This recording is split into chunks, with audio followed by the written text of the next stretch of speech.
Another, because why not? May as well live it up. Can I give you a friendly piece of advice? Sure.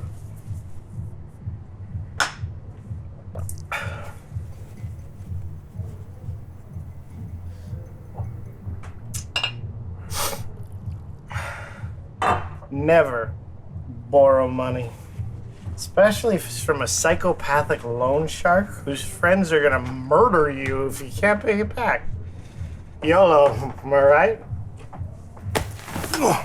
Oh, speak of the devil, and he grabs you by the shoulder and spins you around. You're out of time, John. Oh, obviously, I know this. Oh, another one, Barky. Oh. Wow!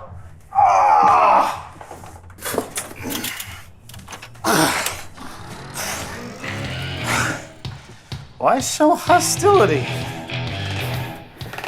Oh, hello, beautiful.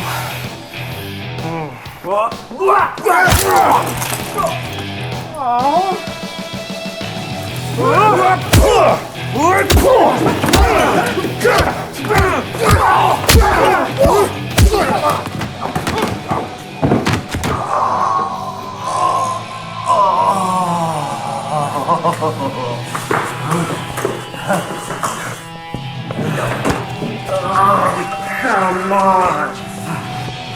Let's go.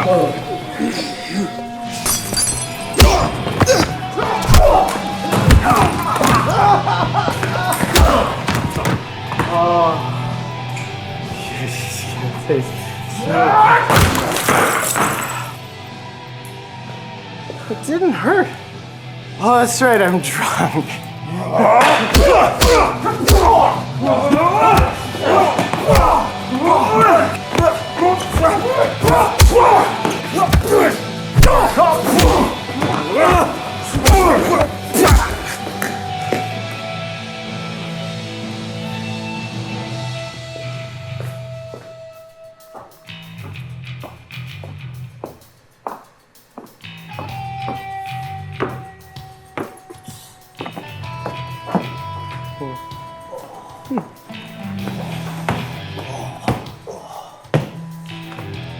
Oh, you're back. How's your head? Oh, come on.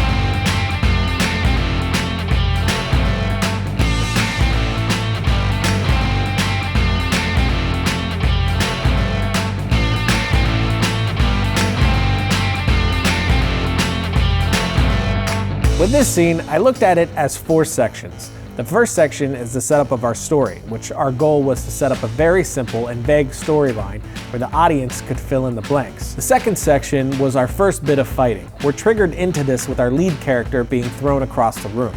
And here, I wanted it to feel a bit chaotic. Our lead character was just totally thrown off guard, and I wanted to mirror that visually, so we went handheld. The positioning of the lights in the bar scene was important because we needed to be able to allow Ryan to move freely. We kind of had to light in an almost 360-degree field of view. After we had all the lights positioned just right, Ryan was able to take the handheld camera and along with James, our focus puller, using the DJI follow focus, was able to navigate through the whole fight scene seamlessly without having anything get in the way and being able to have the focus pulled properly. Now, Ryan wasn't quite sure exactly where he was going to be shooting at any given time, so James was able to follow Ryan around and judge the distance between the action and the lens at any given time. Luckily, the DJI Focus worked great. We never had any lag. It's instantaneous. It's very, very sensitive, which was needed to pull these kind of shots off as well. And action. The fight was a lot of fun because it's supposed to be brutal, and I think the idea was sort of that I don't want to fight, I'm just angry, and if you corner me, I'm gonna fight back. So we choreographed a fight where everyone would attack me, and most of it was just a defense. So if I got attacked, I would defend myself and respond. In order to keep it all safe, we worked it up slowly, and we always kept distances. And so we did what's called stacking the punch for every hit, which is where you make sure that the hit happens between your face and the lens. Nick Barrick would throw the first punch. I would catch it, and it would still hit me in the head. Depending on where we shot it from, I'd have to catch it in a different spot. The camera's here, I have to catch it here to hit. I can't catch it here or make space. So we always had to keep aware of that. And if you cross the camera, we can be very far away and still look like we're hitting. So keeping our distance allows us to give it a lot of energy and make it very exciting. The other thing that we do is we just try and take up a lot of space. Physically, if you're fighting this small, you have to move very fast to make it exciting.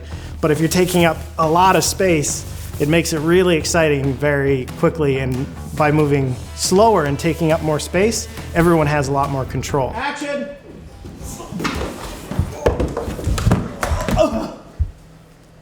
In order to pull off the style of shot that Ryan wanted for the dance floor part of the bar brawl, I knew we were gonna need a different setup than what we had at the upper part of the bar. One, we weren't gonna go handheld, we were gonna put the camera on the Ronin. This allowed us to have a nice stabilized shot that we could repeat over and over again. Also, we were gonna need to put the follow focus onto the Ronin. Although the DJI follow focus motor doesn't add an incredible amount of weight to the setup, the fact that we have a red on there with a Cineprime, monitor and batteries, the rig itself does weigh quite a bit, which is why I use the exoskeleton. With this type of setup, I'm less likely to get fatigued, allowing me to run the shot over and over again until we get a perfect take. And lastly, we put the thumb controller on the Ronin. With all the fighting that was happening around me on the dance floor, I wasn't able to safely push my hands out away from me in order to get the Ronin to pan and tilt. And we didn't have room for a second operator with the remote control to be down there as well. So having the thumb controller built right onto the Ronin, I was able to pan and tilt perfectly with the action while James still pulled focus, and we were able to repeat that over and over again for those long fluid shots in the dance floor.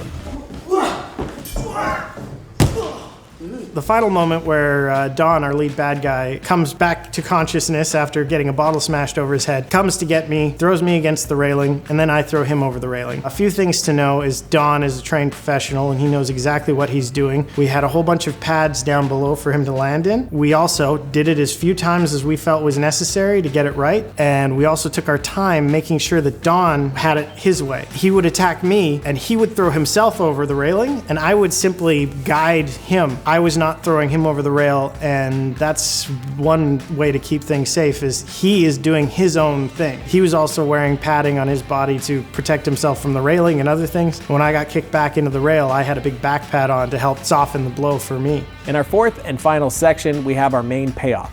Our character has his last conflict. He learns to put his drink down first, but ultimately is knocked out, not by the dude sent to rough him up, but just from one too many drinks. And here we went with a mixture of handheld and sticks to call back to the first two sections and tie everything together. So in the end, we have this escalating action scene that feels part of a greater story because of very simple additional brushstrokes, which is a mixture of dialogue, cinematography, and performance.